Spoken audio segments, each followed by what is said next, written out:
Out there. So it's Shaya Lewis-Dermody here from the Familylawproject, and we're just going live now. So hopefully we'll get a few more people join us as we go along. And today we've got Phil Lamport from Parents Beyond Breakup and Dads in Distress. So hi Phil, thanks for joining us. Hey Shaya, thanks for having me here. And we're just having a casual chat. You're in Melbourne today, and you're experiencing a little bit of a heat wave for Melbourne. Oh, it's ridiculous. There's people fainting in the streets at 30 degrees. It's not quite as bad as back home in England, where people are passing out when it gets to 25. So that's right. Yeah. Well, hopefully everyone will be okay. So thanks for joining us today. I thought it would be really useful to have you come on and have a chat to our audience around dads in distress in particular, because we've got a lot of male clients and a lot of men that follow our Facebook page, for example, and could really do with that extra support. And I know that the service that you guys offer is an excellent service. So yeah, thanks for joining us. And I won't give a huge intro except to say, Phil, the tagline of your service is keeping parents alive and their kids alive.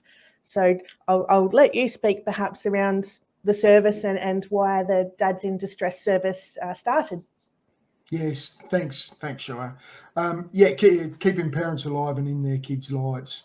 So really the Dads in Distress organisation began 21 years ago now, and it's a peer support service which was based around fathers that post-separation weren't seeing their children. And obviously, anybody who's got a human, bone in their body knows that that's awful. Certainly parents can relate to just how distressing that can be. And over the years we've developed, and we're Parents Beyond Breakup now. So we run Dads in Distress, Mums in Distress, and also Grandparents in Distress support services. And really, we're all about providing peer support, so people that have been through this post-separation and separation from their children, mainly in kind of helping one another get through it. Because, as you know, and as most of the people tuning in will know, that it can be a very distressing time, but it also is quite a long, drawn-out process, unfortunately, in many cases, where these people, and it does seem to be with us, particularly dads, but the trials and tribulations are exactly the same for the mothers that are not allowed to see their children post separation, and from those grandparents on both sides of the family that are also ostracized, if you like. So we're there to kind of help people get through that process. And your service sort of started out, didn't it, as a suicide prevention service? And I think, correct me if I'm wrong, that's how you continue to have a lot of your funding, is through being a suicide prevention service? Yeah, well, that's certainly how we're primarily funded, is as suicide prevention. And just very quickly, for anybody that's listening, suicide prevention and intervention are two different things. You've got people like Lifeline, which are crisis intervention, but we're more about prevention, which can be anything. It can be just getting your life on track, just talking to your mates. But we have a more formal kind of approach to it, where we help those parents going through that separation process and that distress with practical advice. In what to do, how to get through it, and a bit of sitting around hand holding, metaphorically speaking. Generally in the dads groups we don't have a lot of physical hand holding, not making any judgments, but that's kind of what we do and how we support. It's all through peer support. And I know one of the most common questions you get actually is what's the link, if I can put it that way, between separation and suicide. How would you answer that, or how would Dads in Distress answer that? Yeah, look, I mean, I'm not going to kind of quote specific surveys, but I think there's anecdotally I can give an answer. People are welcome to go out and have a look at the statistics. And of course, with just common sense will tell you that separation is a really hard time for everybody involved. It's hard, for husband, for wife, for what, and whatever de factos or what have you, and certainly hard for children. It's difficult even when that separation is done amicably. So what we generally find is the people that come to us, our clients, our attendees, their separations are not amicable. They're quite the opposite in many cases. But even where they're amicable, it's hard. One of you's leaving the home. You've got to work out finances. You've got a lot more responsibility. There's working out how you're going to, care for the children, either whether there's communication or there isn't. So that leads to high levels of stress and distress, which obviously is a huge indicator of risk to suicide. That's really, like I say, common sense will tell anybody that that's the case. And certainly that's what we see in a lot of the groups. That level of desperation.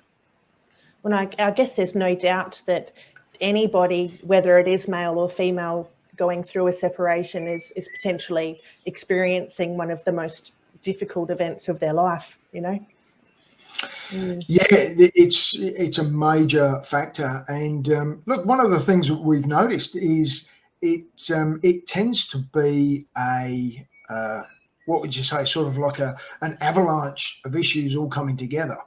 So you're not only losing your relationship, your partner, you often, in some cases, these people through, whatever disruption to their life, they can become homeless.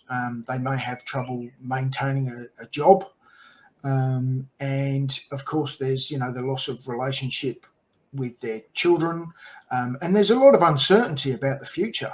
And for those, I'm going to use dads as the primary here, but for those dads, they've invested their life into being the breadwinner and the father. That's the core of their personality, and the same applies obviously to mothers. That's suddenly all taken away. So it's a hugely distressing time for people.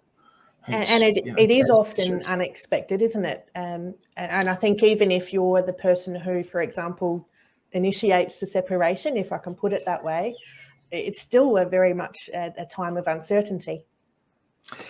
It's unfortunately, and I think there's a bit of an introduction in your book to do a blatant, publicity job.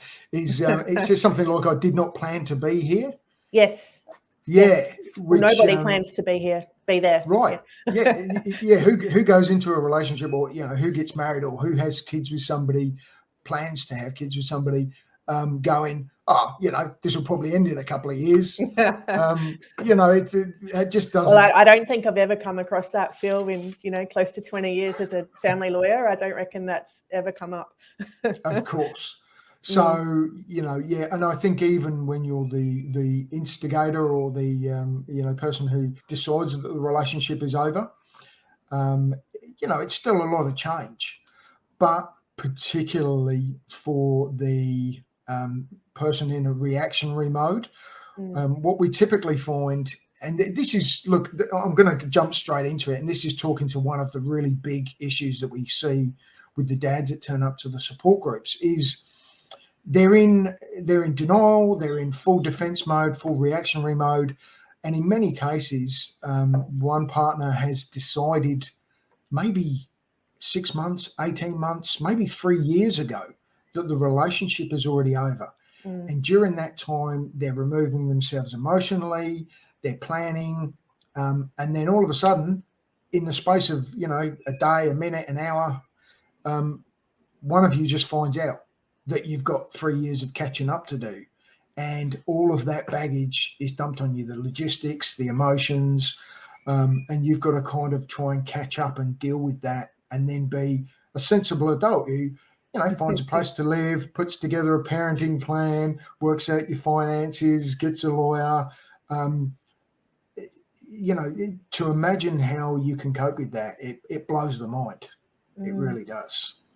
So in terms of the dads in distress, what would sort of be the typical dad that's coming to use your service? Is it where there's high conflict, where there's only court proceedings, or a bit of a mixture, or what's your experience there?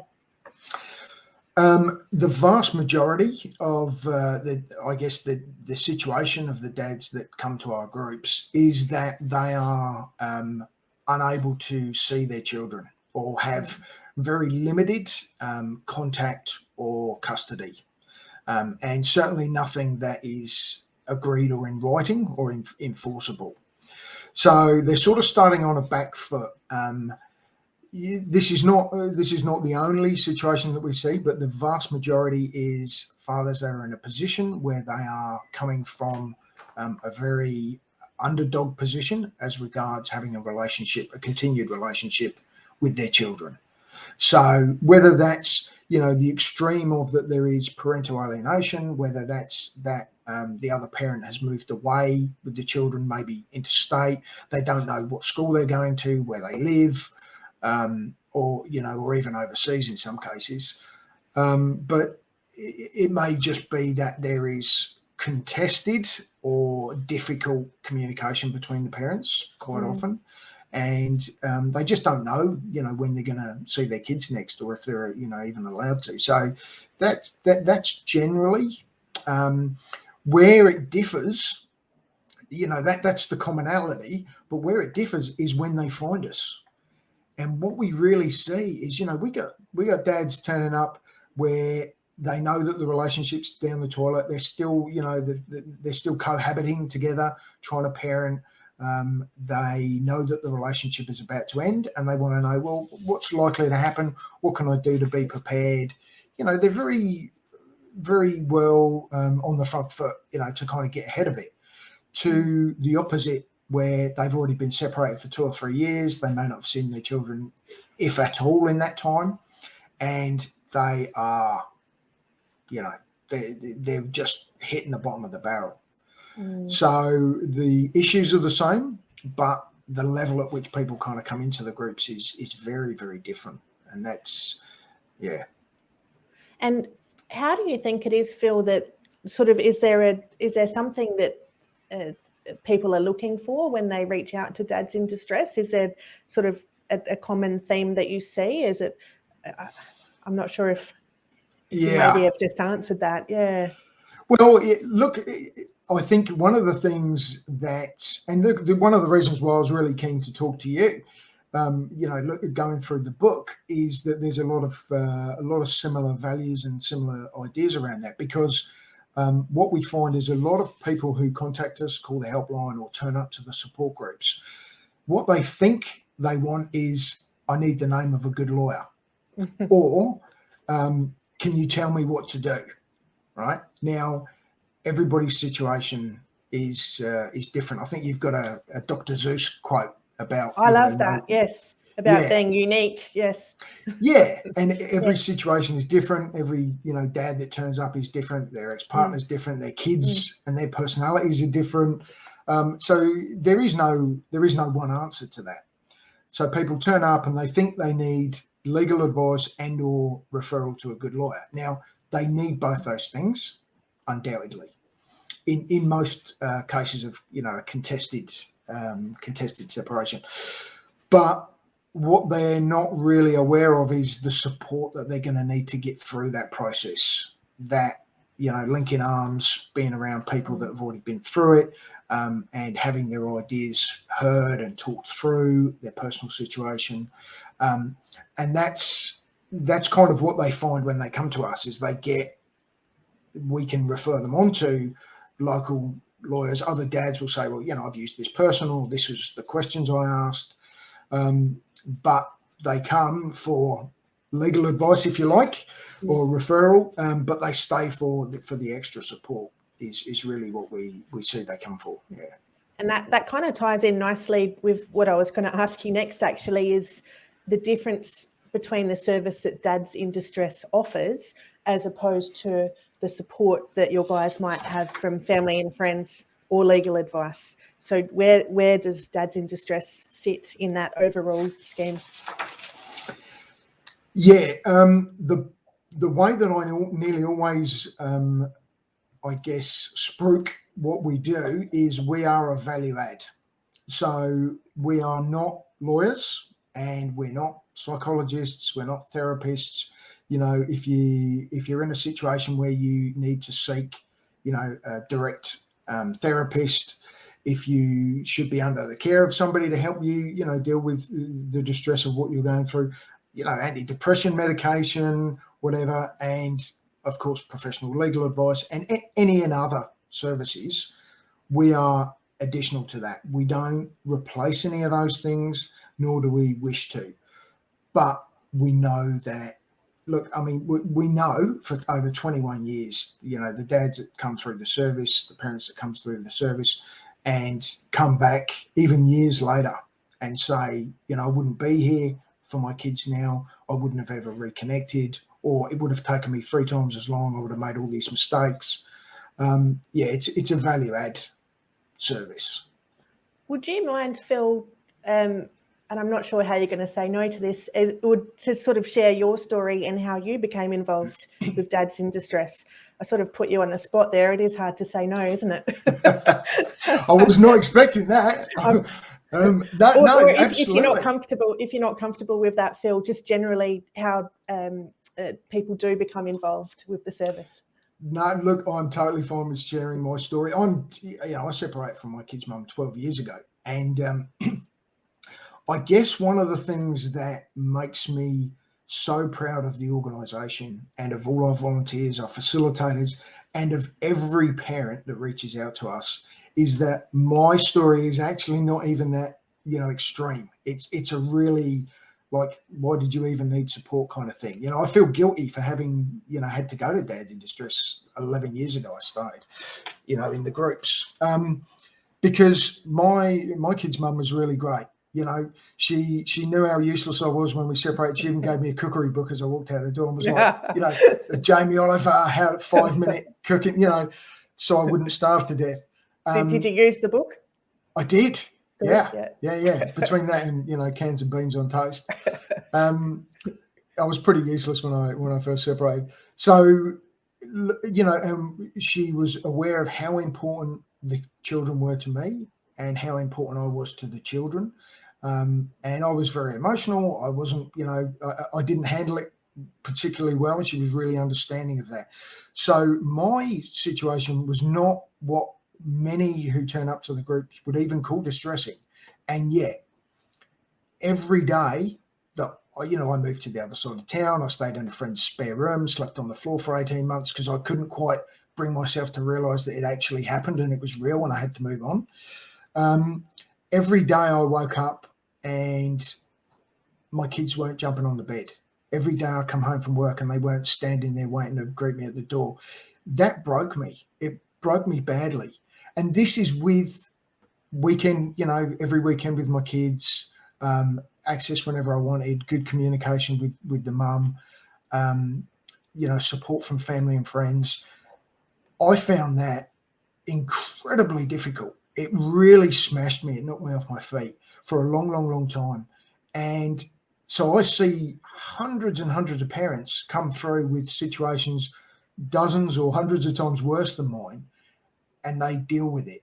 And I'm like, I cannot tell you the respect I have, you know, for these people. It's, I just, you know, I'm like, how would I have done that? And I wouldn't have coped without Dads in Distress in my situation. So, you know, I know the value. So from it, and thank you for sharing that. I appreciate it. I'm sorry to put you on the spot like that, Phil. From a practical perspective, and I know we spoke about this a few weeks back, and I was quite fascinated to have this conversation with you. Can you share from a practical perspective what actually happens in the Dads in Distress meeting? Yeah, sure. So it's, I was going to make a joke about some sort of initiation ceremony there, but I'll just jump into a serious explanation. There's different ways of sort of looking at it, but what we really do is, I guess you could sort of imagine it similar to what might be something like a AA meeting type thing. So we have groups. The physical groups are for dads in distress are a circle of chairs, and the dads come in, and you've got people who might have been coming for years. You've got people who might be there for the first time. There's no appointments. There's no schedule. There's no program. So you don't have to go, well, I'm going to come along for 12 weeks, or you just turn up as and when you want to. You can come once, go, I'm not alone. I think I'm in a good spot. I've got some advice, and go off and deal with it. And that's fine. You can keep coming back for years, even after you've reestablished a relationship with your kids. So first of all, it's very open and accepting to anybody. Like I say, we have the circle of chairs, and everybody comes in and they get the opportunity. We symbolically have a rock that we pass out, and whoever has the rock has the floor. Each attendee gets to tell their story, and that can be in as much or as little detail as they want. And for groups with regulars, it might just be what's happened in the last week. What have they done? The last week or two since they've been. And so the meeting is really broken down into two main parts. So it's pass the rock, share your story, then we take a bit of a break, and then you come back in, and it's more of an open discussion. So it's sharing wisdom in the room. And what we find is that from all of the different perspectives and the different personalities, we encourage people to support each other, but also to challenge one another. And I'm going to be really blunt here. Is probably what a lot of our detractors maybe would think about a dads in distress group is you're going to get upset and angry dads coming, right? And they're going to have some pretty awful ideas, and they're, my rights, and they want to send an awful text message response to the ex, and we're all about de-escalation. We understand, maybe you've got great reason to be angry and upset, but is that going to reconnect you with your kids? Is that going to make you a good role model? Is that going to look good and help you, move on with your life? So that's the, I suppose, the mindset or the philosophy of the group, as well as the practical way that we do it is, share your story, and then you just sit down and chat. And that's moderated by a trained facilitator in every group. And I think you said to me previously the trained facilitators, they're often men who themselves started with dads in distress as a support service, and have been with your service for however long, and got to a point where they thought they could then facilitate these meetings themselves. Is that right? Almost always, yes.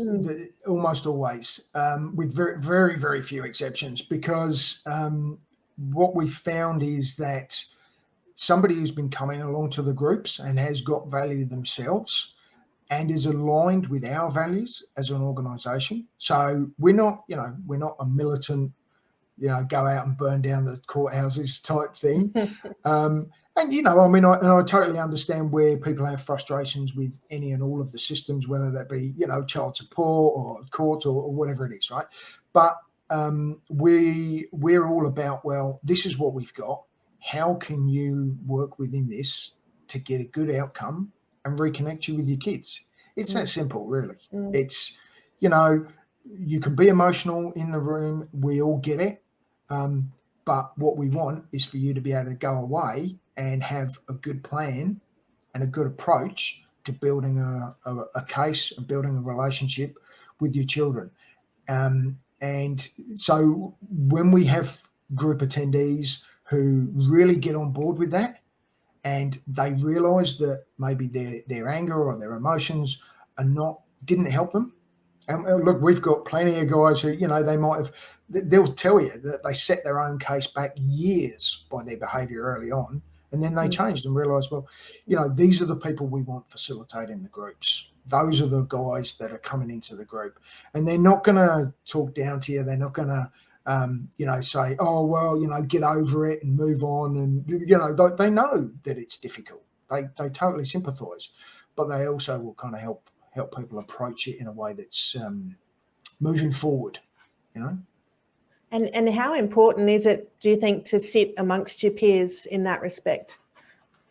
Oh, that's the core for me. That's it. That is everything. Yeah, yeah. It's all about peer support. And like I say, I don't for a second discount other professionals, but that's not what our organisation is about. You're not going to be sitting in a room with somebody who's going to analyse you and then tell you what you should do, and critique your mental state or your therapeutic approach to your case. You're going to talk to people who maybe have been through it or maybe been through something similar. You're going to talk to people who have already tried what you're trying and maybe found a better way. You're going to talk to people who would challenge you and go, well, okay, I can see why you would think that, but is that actually going to give you a good result? And then you stop and go, oh. So these are the people that we want facilitating the groups. And so at the moment, I see that you've got online support groups most days of the week, actually, including Sunday, which I think is fantastic. And my understanding is that anyone from Australia can link in with those online groups. Can you talk us through, or the listeners through, what happens in the online setting and how that might differ? Yeah, for sure. Just particularly, I guess, in case, Phil, people have a bit of hesitation or reservations about it. It's funny, when we started doing the online thing 2 years ago, in response to lockdowns, almost 2 years ago, what we found, interestingly, was that some people love the online groups, and don't like walking into a room with a bunch of strangers to talk about these things, find that quite uncomfortable. And other people love the support of a Dads in Distress peer support group, the feeling of walking into that room and being surrounded by people who get you, but they don't want to talk about it online. And we have very few people who want to do both. So you may be somebody who just likes the physical groups, or you may be somebody who just likes the online groups, but they are essentially the same. We run the same process, we use the same facilitators, the same training, same concepts, same values, same format. So they are exactly the same. We're a national organisation, so the online groups, if you're not in a metro or you don't have access to a physical group near you, then you're stuck with having to choose between an online group or nothing. And we try and open up the physical groups wherever we can, where we've got demand and where we've got appropriate trained facilitators and volunteers. So we run the online dads groups most days of the week. We run a mums group every Tuesday evening, and we run a grandparents in distress group every Wednesday evening. I saw that. So the online meetings for mums, the separate mums group and the separate grandparents group as well, which is really excellent. And they're exactly the same. They're the same format, same type of support. It's all about peers, run by peers. Practical solutions. One of the questions we've had from Tom is, how would someone go about setting up a in-person group where there's not already that established? And is that something that they could contact you about with your contact details on the website, or can you talk us through how that would happen? Yeah, for sure. Look, absolutely. Yes. If we have somebody who is keen, dedicated, and is willing to, work within our values, then, Orange, Central, Western. Yep, gotcha. Thanks, Tom. We're keen. Yeah, we really are. So the first thing to do is just go onto our website at parentsbeyondbreakup.com and click volunteers. Fill out the form. That will come to me. I manage the groups and the volunteers, and we'll start the conversation.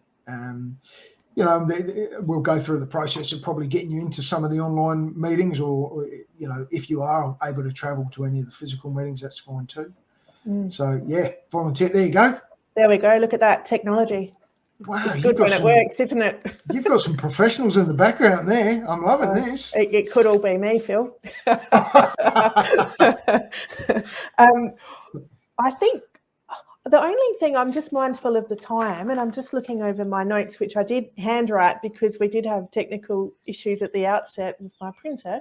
What's the most important piece of advice you'd give, Phil, to any parent going through separation? So not specifically dads, I guess, but any parent. Yeah. Look, it really is peer support. I can't be any more plain than that. Is and I'm a little bit biased because I live for this. I love this. This is what turned my life around twice. Actually, really made a huge difference to me. Peer support. Talk to people who have been in or have gone through or are going through the same or similar situation to yourself. Now, and that doesn't have to be us. That can maybe somebody who has already been through a similar separation or trials and tribulations that you're facing. But don't put it all in the hands of experts. Don't listen to people who are well-intentioned and have good ideas. The one thing I hear all the time is people coming into the group who've maybe been going through the process for some time, and they're like, oh, my family were really supportive, but they made me do this, and they said I should do that, and I should take this legal action, or I should, whatever. And they're like, and it really messed me up. And you go, well, why would you take advice from somebody who you wouldn't go to voluntarily for advice, right? Somebody who doesn't know what you're facing. Well, it goes back to that Dr. Seuss quote again, doesn't it? That every matter is unique. And I think these family and friends, certainly well-meaning, but I just think people need to be really careful about that. They really do. And look, use your family and friends for support by all means, but support and advice are two different things. So you don't, we always say we don't give advice, and we don't. We offer opinions, perspective, wisdom, lived experience, and you take out of that what you want. We're not, we're not giving people advice. So I would just be wary of anybody, telling you what's best for you. And I think it is well-meaning. We've just had a question from Nigel asking if there's a South Australian group. No, nothing at the moment, Nigel. But if you or anybody who would be a good candidate, jump on that volunteer thing and put your details in, and we'll be in contact. And of course, the online group's open nationwide, isn't it? So I think, is there a meeting tonight? I think there is. Yes. Yes. Yep. There sure is. There's a meeting most nights of the week. I think we've got one running Monday through Friday, and then Sunday. So Saturday night is the only one we don't have any kind of support group, I think, running. The dads there's several every week. And of course there's the national helpline, which is available for 8:30 till 5. 6 days a week, Monday to Saturday. And, I might pop that in the comments. I think it's 1300 853 437. Can you talk through briefly what about the helpline? Yeah, of course. So our helpline is, like I say, it's manned 8:30 till 5, Monday to Saturday, and it is quite literally manned. I should say staffed, but they are all dads in distress, or ex-dads in distress, or group facilitators that man our phones. But the phone line is open to mums in distress, grandparents in distress, even the family and friends and supporters of parents going through these breakups and separations. And any professionals that want to find out a bit more about what we do. These guys, they're not there just for the dads. They are there for everybody. And they're all volunteers, aren't they? It's all non-profit. No, the helpline are actually they're trained professionals, and they are staff. Yeah, good. Many of them, in fact, all of them also volunteer for us. Right. So they also perform or have been group facilitators on a voluntary basis in the past. All of them actually. So they've all given plenty of their time and expertise to us just through their own, passion for the cause, but in their roles as helpline support people, they're trained professionals. Yeah. And that's a great service to have on, like a Friday evening and a Saturday as well, where other support services may not be available. That's really good to keep that in mind. Yep, we're there, and if you don't get picked up, somebody will always call you back. Always, we don't have a lot of staff and resources, so bear with us, but we will always get back in contact with you. All right, Phil. Well, I think we'll wrap things up. Is there anything that you want to say in closing, or? Yes, I would just like to say thank you, and please buy Shaya's book. Like, there is so much there that is not. Well, this isn't about my book. This is about dads in distress. I know, but look, this is why I wanted to talk to you, because there's so much in there that encourages people to seek more than just legal advice. You talk about what the distress that's involved in separation and how to get additional support, what your lawyer is there for, what they're not for, how to save money, all these kinds of things. And this is stuff that I see as being huge value to the people that we speak to, the people that we work with, our clients. So, that's why I was really excited about this. I think we're on the same page. Thank you so much. No, thank you. And thanks for your time, Phil, and offering your time today. And hopefully the guys watching and everyone watching that might be supporting a male family member or friend going through separation is not shy to pick up the phone and either call the helpline or just jump online to a group. Might even be tonight. So thanks so much for your time. We'll wrap things up. And for those people who we didn't get to your questions, we will answer them privately. But yeah, really appreciate everyone tuning in, and thanks again, Phil. Thanks, Shaya. Take care, everyone. Okay, chat to you next time. Bye for now.